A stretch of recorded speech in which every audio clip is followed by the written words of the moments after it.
Mesdames et messieurs, nous voilà de retour. Je souhaite simplement introduire Jorge Dias, que l'on a entendu à plusieurs reprises. Et j'aimerais vous dire aussi que vous êtes là. Vous êtes là, et moi aussi. Et nous allons accueillir un public, le temps de préparer le plateau. Donc on va parler d'ubérisation. Mon Dieu, il y a tant à dire sur l'ubérisation, mais moi ce que j'ai trouvé consternant, c'est au travers du déni du digital par les entreprises et les salariés et les individus qui la composent, c'est finalement de se dire, mais est-ce qu'on n'est pas dans un phénomène qui est adossé à ce déni? Alors aujourd'hui, on a un chiffre consternant aussi, concernant la frayeur des chefs d'entreprise, qu'on estime à 90%, qui ont peur finalement de ce phénomène d'ubérisation. Qu'est-ce que cela veut dire? Quelle réflexion faut-il mener? Et concrètement, qu'est-ce qu'on peut faire? Nous accueillons Jorge Dias afin qu'il vienne nous l'expliquer. Jorge-Édouard, ton micro t'attend. Je lance notre timer et nous avons 30 minutes pour expliquer. Ah le voilà, 30 minutes pour expliquer aux gens ce que l'on pense du sujet et comment les inspirer et qu'est-ce que l'on peut faire face à une situation. Alors Jorge Dias, je rappelle rapidement, pour ceux qui viennent de nous rejoindre, c'est que nous avons affaire à un homme qui entreprend en partie à Paris et à Lausanne. Il est spécialisé dans un domaine d'activité finalement d'analyse du comportement, d'adaptation de la proposition de valeur d'une marque et au travers du brand hospitality. Donc Jorge-Édouard, quelques mots sur qui tu es, ce que tu fais et comment tu le fais, très rapidement. Donc il faut allumer le micro. Non, c'est bon, voilà. Un micro, mon cheval. C'est bon, j'ai réussi. J'ai réussi, il n'y a pas de problème. Donc, je ne suis pas le speaker unique de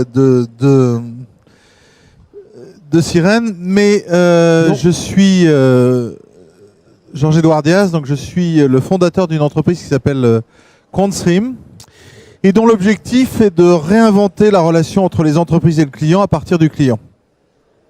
Et de faire que cette relation entre le client et l'entreprise soit un smart contract, c'est-à-dire que les conditions de cet accord soient acceptées par les deux parties. Très bien. Ce qui est un changement par rapport au monde actuel où en fait le client sait en général à quoi il s'engage, mais souvent la marque n'a pas conscience de quelles sont vraiment les attentes du client et à quoi elle devrait s'engager, d'où cette notion d'hospitalité. Alors, Jorge-Édouard, quel est le réel risque encouru aujourd'hui? Qu'est-ce que c'est ce phénomène d'ubérisation? C'est l'existence aujourd'hui de capacités excédentaires de talent. En fait, la réalité de ce monde, c'est qu'il y a beaucoup de gens qui ont des talents, on a tous des talents. Et la question de ce monde, c'est la commercialisation des talents, parce que c'est notre mode de vie, c'est de réussir à commercialiser nos talents de façon à subvenir à nos propres besoins. Or, la réalité, c'est que nous sommes dans un monde où il y a une capacité excédentaire de talent. Et donc, il faut trouver des gens qui sont capables de valoriser ces talents excédentaires et de le transformer en valeur. Alors pourquoi je vous parle de ça? Parce que c'est le modèle d'Uber. C'est quoi l'idée? C'est de dire qu'il y a des gens qui ont du temps. Alors ils ont un talent, c'est qu'ils savent bien conduire, ils ont peut-être un talent d'accueil des gens. Et pour plein de raisons, ils n'ont pas fait la formation de chauffeur de taxi, mais ils se sont dit qu'ils aimeraient bien passer un peu de leur temps à conduire les autres. Ça, c'est un talent qu'ils ont. Les VTC. Et ils trouvent quelque part une entreprise qui crée un écosystème, en fait un logiciel. Si je vais dans les termes techniques, une API, Application Programming Interface, qui permet effectivement de relier des gens qui ont le talent de conduire avec des gens qui ont des besoins d'être conduits. Et en fait, Uber ne fait qu'une seule chose, c'est de créer cette API, cette interface. Alors, est-ce que c'est seulement de la facilitation de mise en relation? Non, je te dis, pour reprendre ce que je dis, c'est détecter des capacités excédentaires et les valoriser et en prendre un cut, une partie à son profit. Dans le cas d'Uber, 25%. Je vais reprendre la même chose si les compagnies aériennes ont trouvé assez tôt qu'elles avaient des sièges vides. Donc elles ont une capacité excédentaire qu'elles pourraient valoriser. Comment elles ont eu l'idée de valoriser cette capacité? Elles ont eu l'idée de créer une monnaie, et c'est bien une monnaie si tu regardes ce que c'est, qui s'appelle des miles. Et en fait, le miles est une manière de créer de la valeur qui me coûte rien, puisque de toute façon, ces sièges, ils sont là, mais qui lui-même va me générer d'autres clients, d'autres opportunités, qui va me générer de la valeur. Il va générer de la valeur à moi, entreprise, et à mes clients. Et je vais l'utiliser comme un système de fidélisation. Qu'est-ce que j'ai fait? J'ai traduit de la valeur excédentaire en valeur pour mon consommateur. C'est brillant. Donc, en fait, on ne peut pas tous être des chauffeurs de voitures, etc. Donc, le phénomène Uber, dans l'esprit, c'est clair. Uber, c'est Uber. Donc oui, là, on transpose sur une marque. On peut être un super bon cuisinier à la maison, on peut être un excellent plombier. Et puis, on se dit, fondamentalement, je suis un très bon plombier, je peux faire ça pour mes copains gratuitement le dimanche. Mais pourquoi, fondamentalement, je ne le ferais pas pour d'autres personnes? On peut avoir un magnifique appartement au bord de la mer et se dire c'est quand même bête, je l'occupe un mois par an et peut-être que je pourrais trouver une manière de valoriser cette capacité excédentaire qui n'est aujourd'hui pas valorisée. Et imaginez, vous pouvez prendre tout ce qui existe, il y a toujours des capacités excédentaires, même dans l'agriculture évidemment, bien sûr dans l'agriculture, qui ne sont pas valorisées. Donc demain matin, dans l'agriculture, je pourrais inventer un système où j'arrive à valoriser alors je peux les valoriser sous la forme de charité, de charities, donc pour les donner au restaurant du cœur, mais je peux aussi trouver des modèles où je crée un espèce de troc local où effectivement au travers d'une monnaie locale, des gens vont pouvoir, parce que j'accepte cette monnaie locale, acheter quelque part mes produits agricoles et en retour, moi, avec cette monnaie locale, je pourrais acheter leurs produits industriels ou leurs talents ou un certain nombre de choses. Alors, donc on arrive à créer une économie où chacun partage une bourse de valeur, de besoins et de talents, si vous voulez, de valeurs et de talents. Et pourquoi est-ce que ça paraît si menaçant pour les chefs d'entreprise? C'est parce que les chefs d'entreprises ne sont pas tous allés en Suisse, notamment à Bâle. À Bâle, il y a une monnaie qui s'appelle le VIR, VIR. Et cette monnaie, c'est une monnaie que des entreprises de taille moyenne échangent ensemble, parce qu'elles sont confrontées à la problématique de capacité excédentaire. Donc fondamentalement, je suis une entreprise de comptabilité, je sais que j'emploie pas tous mes comptables à temps complet.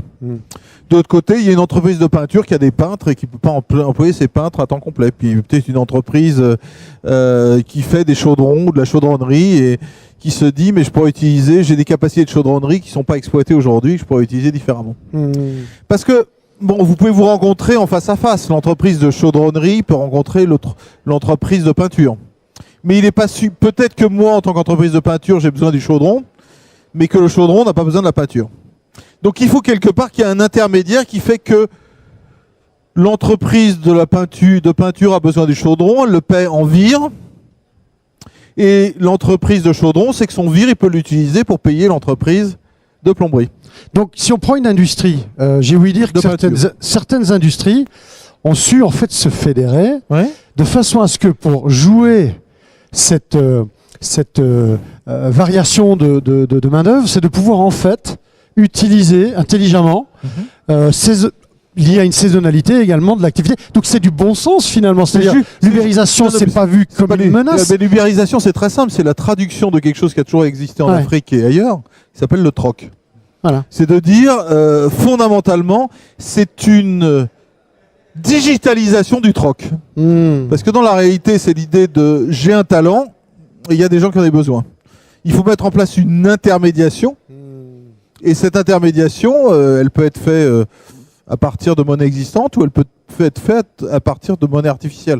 C'est-à-dire que je peux faire de l'intermédiation mono-compétence ou je peux faire de l'intermédiation multi-compétence, dire finalement mon rôle d'intermédiation, c'est de stocker la valeur de façon à ce que cette valeur puisse être utilisée pour acheter d'autres biens.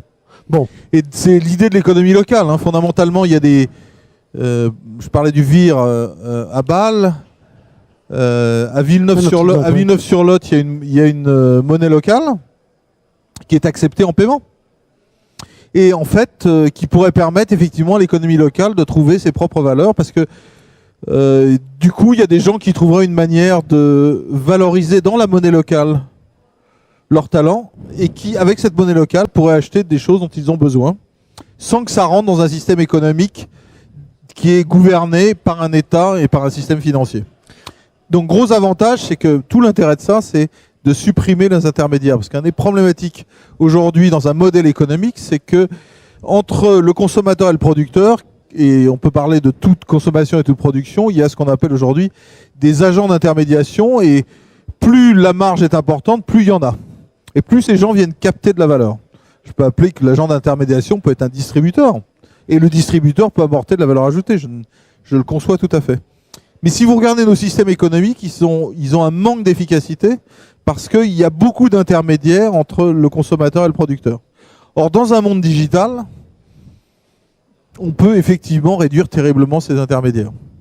Donc on peut redistribuer la valeur de manière différente, ce qui ne veut pas dire que le distributeur n'a plus de rôle, ce qui veut dire que le distributeur doit réinventer son rôle, par exemple se dire je ne suis pas juste à exposer des produits, je suis là dans une fonction de curation, c'est-à-dire comme je disais tout à l'heure, je connais tellement bien mon consommateur que je suis capable de lui tenir la main et de lui dire, tu vois, je te connais, c'est ce produit que tu devrais vendre.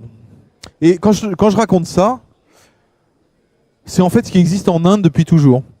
Tu sais qu'en Inde, il n'y a pas d'hypermarché. Il n'y a pas d'hypermarché, pas seulement parce que les Indiens ont refusé que Carrefour s'implante des dizaines de fois en faisant des manifestations dans les rues. Mais très simplement parce qu'ils ont un système d'échange basé sur la proximité de quelque chose qui s'appelle les kiranas. Kiranas, c'est les shops en bas de la rue, qui est plus efficace qu'un hypermarché. Pourquoi c'est plus efficace ? Parce que, d'abord, il connaît chacun de des foyers qu'il sert de manière personnelle. Il sait qui habite dans le foyer. Il connaît leur capacité de paiement, leur capacité d'engagement, donc il n'est pas obligé de leur demander de l'argent chaque fois qu'il les voit. Il peut les solliciter en leur disant, tiens, tu sais ton amie que tu aimes tant et dont tu aimes tant les produits, je sais qu'elle utilise ce produit, je suis sûr que comme elle l'aime, tu l'aimeras aussi. Donc je te propose de l'essayer. Et ce qui s'est passé, c'est que ces gens-là, qui s'appellent les kiranas, qui aujourd'hui étaient dans un système d'approvisionnement un peu compliqué, en cascade, aujourd'hui grâce à l'Internet, ils sont aussi près du centre de production qu'elle était le grossiste autrefois. Puisque par Internet, ils accèdent à tout le catalogue des produits et grâce à l'efficacité des systèmes de livraison, ils sont capables de se faire livrer dans la journée. Et le truc le plus drôle, c'est qu'en Inde, Amazon, qui est toujours le livreur de Amazon Prime, le livreur de rapidité, s'est dit, je ne vais pas m'embêter à aller livrer les foyers individuels, je vais livrer ces points de vente qui s'appellent les kiranas. Parce qu'en les livrant, c'est encore plus puissant. Je livre non seulement le produit, mais le conseil qui va avec. Et donc, je suis beaucoup plus performant. Et ça, c'est génial. Donc, ce qui prouve que le distributeur, et là, c'est Amazon qui se trouve et c'est Amazon et le Kiranas qui ont réinventé leur rôle, mais le distributeur, il peut totalement réinventer son rôle. Mais ça veut dire, dans notre système français, qui a cultivé un écosystème qui a été, je dirais, la richesse de la France pendant longtemps, qui est celui issu des années 60, c'est-à-dire l'hypermarché, l'invention de l'hypermarché par Carrefour, eh bien ce système il est très très inefficace quand on regarde par rapport à des systèmes de proximité au moment du digital. Et le drive n'est pas une solution parce que le drive a un problème, c'est comme il coupe la relation. Il coupe le côté je suis dans le magasin, je suis attiré par une tête de gondole et je vais acheter quelque chose que j'ai pas prévu. Le drive, c'est dramatique. C'est le truc qui réduit le plus possible le panier du consommateur au strict nécessaire. Donc moi, en tant que vendeur, c'est un drame. Parce qu'en fait, le panier de mon consommateur en drive, il est inférieur au panier du consommateur qui voit toutes les promos et qui achète plein de trucs dont il n'avait pas besoin. Ce qui était le principe du truc. Donc on a un vrai problème aujourd'hui, c'est que si le distributeur ne reprend pas son vrai rôle, qui est celui de tenir la main du consommateur en jouant un rôle de proximité, c'est pas en mettant des caisses automatiques, des surfaces de plus en plus grandes et d'avoir des parkings de plus en plus grands qu'il va y arriver. C'est en fait en réinventant, mais par contre en la digitalisant, c'est-à-dire en lui donnant plein de puissance grâce à tous les outils d'amélioration de l'approvisionnement, des choix des stocks, etc. avec bonne place, en redynamisant la proximité. C'est pour ça qu'aujourd'hui, effectivement, on voit dans toutes nos villes, et en plus c'est un enjeu social, puisqu'on ne peut plus continuer à avoir des villes où il n'y a plus personne au centre-ville. Voilà. Donc l'enjeu finalement, il n'est pas qu'individuel, il n'est pas qu'organisationnel au niveau de l'entreprise seulement, mais là on est dans l'attractivité. Mais tous azimuts, là, on est en train de parler d'un chamboulement de l'économie. Donc, on peut comprendre là l'effet domino. On peut pas juste limiter, si j'entends bien, on peut pas juste limiter à dire, bah, aujourd'hui, on va se concentrer sur cette frange-là et puis il n'y arrivera rien au-delà. Si on regarde, on en a parlé quand on a préparé cette discussion. Oui. Si on regarde le monde digital est un monde qui a été conçu pour quelque chose qu'on appelle la décentralisation. Et d'ailleurs, dans la réalité des choses, le truc dont tout le monde parle qui s'appelle la blockchain est un système de décentralisation des contrats. Je pensais pas qu'on allait en parler. Je décentralise l'autorité certifiante des contrats. Voilà. Or, ce qui s'est passé aujourd'hui depuis le début de l'Internet, c'est qu'on n'a pas décentralisé, on a centralisé entre un nombre d'acteurs de plus en plus faible. Voilà. On sait où ils sont aux États-Unis. Et en fait, tout le pouvoir aujourd'hui des acteurs économiques et des citoyens, c'est de reprendre le contrôle au niveau local de cette décentralisation qui leur est promise. Ce qui est vraiment aujourd'hui le potentiel de transformation, c'est-à-dire non pas de se faire ubériser par Uber, mais en fait de s'ubériser eux-mêmes, c'est-à-dire de faire partie de ce système économique local de façon à reprendre le pouvoir sur la centralisation qui leur est imposée, même pas par leur État, maintenant par la nation Google ou la nation... Donc des mesures techniques et organisationnelles exceptionnelles pour, franchement, finalement, retrouver une identité au sein de ces transformations, etc. Culturelles, j'entends. À propos de blockchain, puisque je ne sais pas si les gens sont d'avis à en parler maintenant, parce que selon moi, c'est un sujet qui est très difficile à exprimer.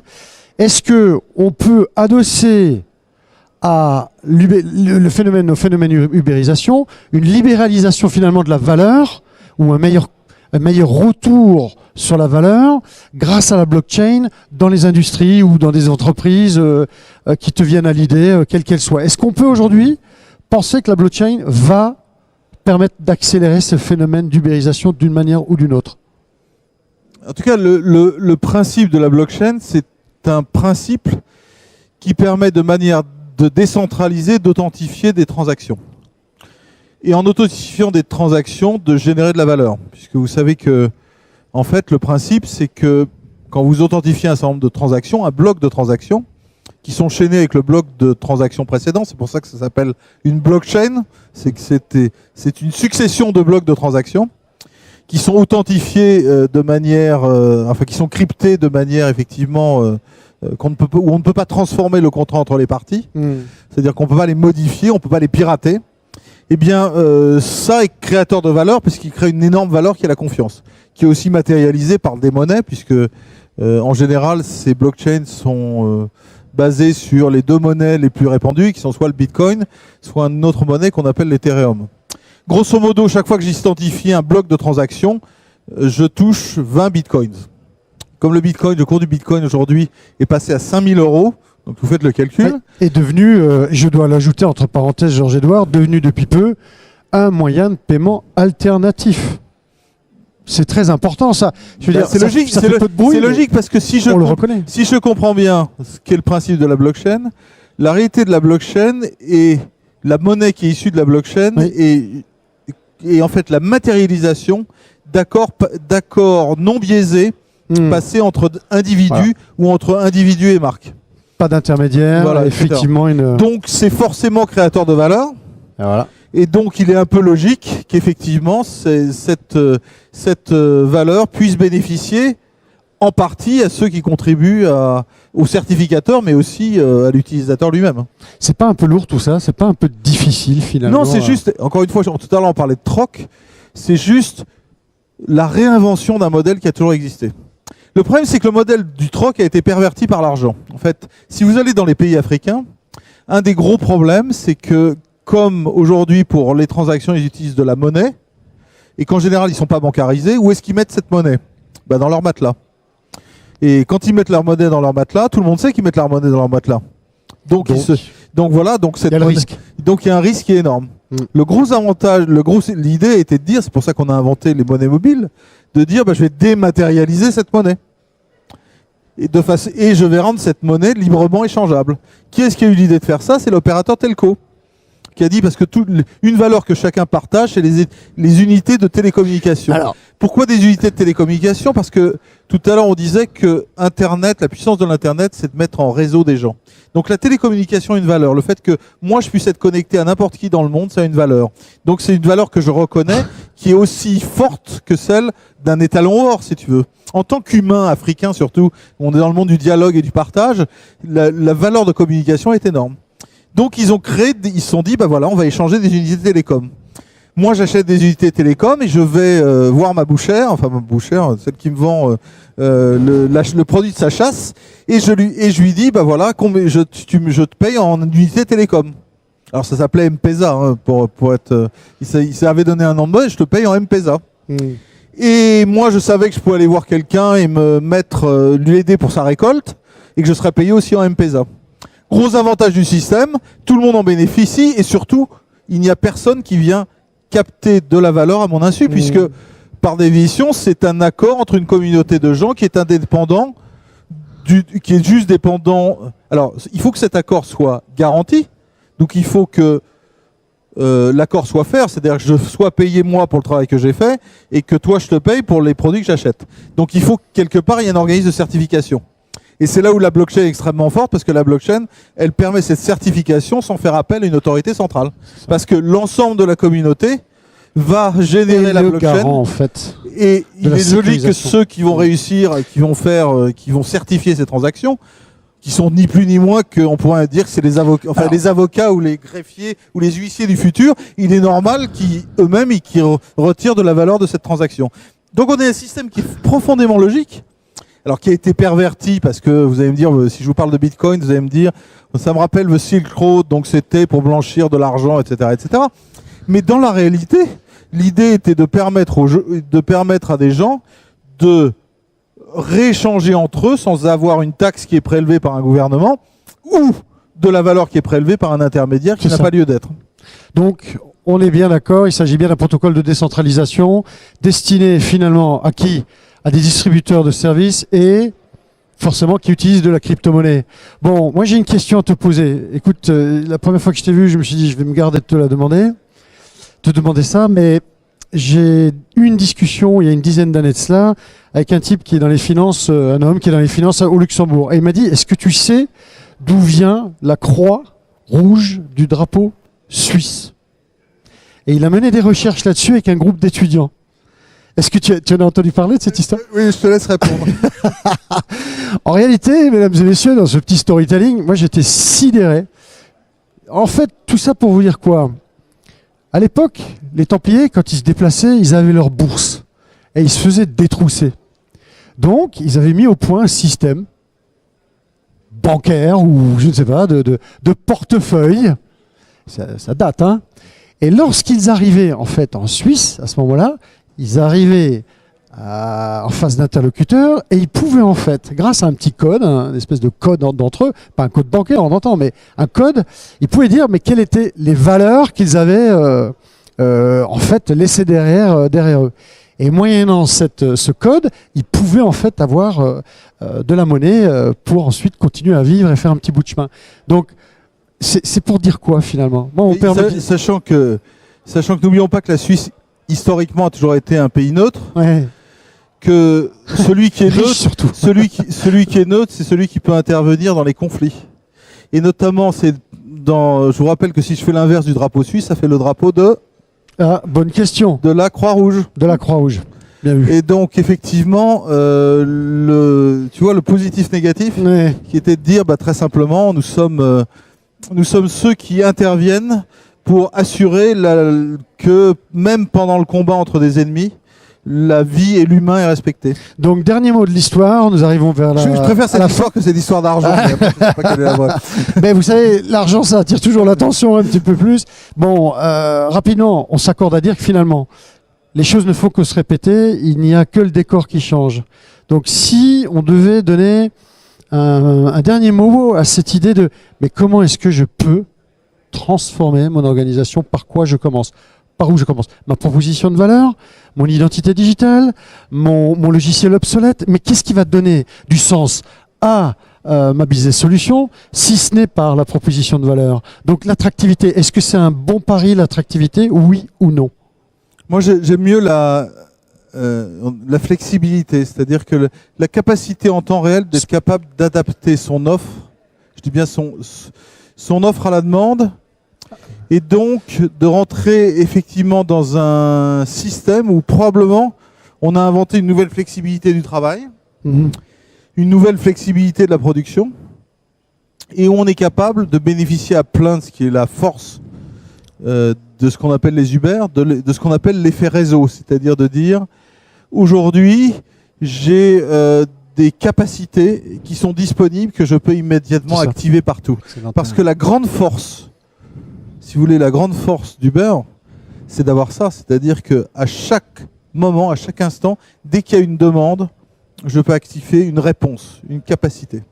Et donc le vrai défi aujourd'hui, c'est de trouver de savoir mettre à disposition une capacité qui permette de répondre à toute la demande instantanée.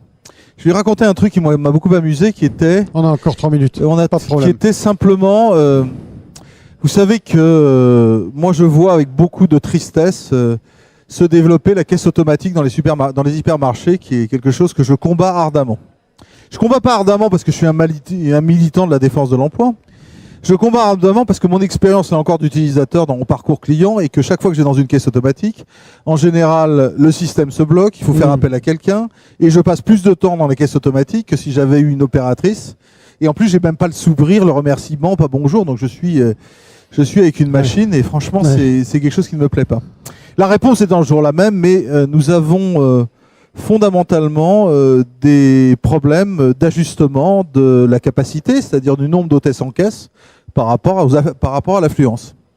Et là-dessus, un jour, je me souviens de cette réunion où il y avait un patron d'une grande distribution et quelqu'un qui travaillait justement chez Uber et qui disait mais peut-être qu'un jour vous comprendrez que parmi tous vos acheteurs, il y a des gens qui ont des problèmes pour se payer leur panier et que ces gens-là, si vous leur disiez là j'ai besoin d'une caissière, à condition qu'ils aient été préalablement formés, hein, mais ils accepteraient de faire une formation, ils accepteraient pour avoir leur panier d'achat gratuit, leur caddie gratuit, de passer 2 heures à la caisse et de régler le problème de fréquentation. Alors non seulement moi, en tant que client normal, je dirais, je serais content d'avoir quelqu'un et en plus d'aider quelqu'un, plutôt qu'effectivement de lui donner des produits. C'est scandaleux. Quand on y pense. Moi, quand je sors de l'hypermarché, je vois tous ces gens et je comprends et qui sont dans la détresse, je me dis, mais quand je pense que cette personne-là, elle aurait pu peut-être trouver de se nourrir si j'avais juste trouvé quelqu'un suffisamment intelligent pour exploiter. Alors, ça veut dire une flexibilité du code du travail. Hein, je suis bien d'accord que ça veut dire plein de choses. Parce que c'est très compliqué d'imaginer que je prends quelqu'un pendant 2 heures et que du coup il a son caddie gratuit. Je raconte ça a l'air facile comme ça, mais en termes légaux, avec les syndicats, etc., ça va être très très très compliqué à régler. Mais ça me mettrait tellement bien, moi-même en tant que consommateur, je me dirais tiens, ils ont refusé de mettre des caisses automatiques parce qu'ils se sont dit c'est quand même une capacité d'emploi, alors je peux pas les prendre parce que c'est pas du temps plein, mais je veux pas les laisser à des machines. Parce que fondamentalement, ça me sert pas en tant que marque, parce que les gens préfèrent parler à des gens et les gens sont en soi plus efficaces que les machines. Mais en plus, ça va dans le sens d'une société plus durable, parce que je peux pas y voir une société où il y a de plus en plus de pauvres. Alors, dans la réalité, il y a de moins en moins de pauvres. Sauf qu'il y a de plus en plus de gens qui sont proches du seuil de pauvreté. Ce qui est assez particulier. Quand vous regardez le seuil de pauvreté qui est défini par l'ONU, il est suffisamment bas pour que vous n'ayez pas envie d'être... La réalité, c'est qu'en fait, on a vu dans les dernières dizaines d'années, on a vu une diminution du nombre de pauvres très légère dans tous les pays du monde. Par contre, on a vu une augmentation massive des presque pauvres. Et ça, c'est tragique. Et c'est parce qu'on n'est absolument pas capable de valoriser ces capacités excédentaires qui finalement sont des talents d'individus qui sont sur le marché, qui pour une raison ou pour une autre ne trouvent pas une manière de monétiser leurs talents. Donc Uber, c'est la monétisation intelligente des talents. Malheureusement, je dirais que le cut qui est pris par Uber est de 25%, ce qui est énorme. Mais fondamentalement, si je regarde l'esprit de ce qu'est cette ubérisation, eh bien ça pourrait être quelque chose qu'on met au service du social. Donc plutôt que de combattre, c'est pas le principe d'Uber que je combats, je combats plus la manière dont il était mis en place. Mais fondamentalement, l'idée est de permettre, et peut-être que moi demain, je serais très content le week-end, parce que je déteste conduire, donc je ne serais pas chauffeur Uber. Mais je suis sûr que il y a peut-être des choses que j'aimerais faire si j'étais si je suis un super bricoleur, et j'aimerais bien fondamentalement me dire, souvent je fais des bricolages pour les amis, et après j'ai plus d'amis avec qui chez qui je peux bricoler, donc si je pouvais aller bricoler chez des gens qui me donnent un peu d'argent, sauf qu'aujourd'hui, donc je serais ravi de le faire. Et donc c'est une société qui est une société qui peut être positive, à condition effectivement de ne pas centraliser le bénéfice. Et Uber est un modèle de centralisation du bénéfice, parce que derrière j'ai un acteur et d'ailleurs avec des retours de bâton importants qu'on a vu récemment. On comprend le nom. Georges-Édouard, merci. Rendez-vous tout à l'heure pour un débriefing intéressant sur finalement la culture. Voilà, la culture de l'entreprise est portée, mais de toute l'entreprise portée par le digital. On se retrouve d'ici une trentaine de minutes, et puis on va pouvoir passer à la fin de cette journée. À tout à l'heure. Merci.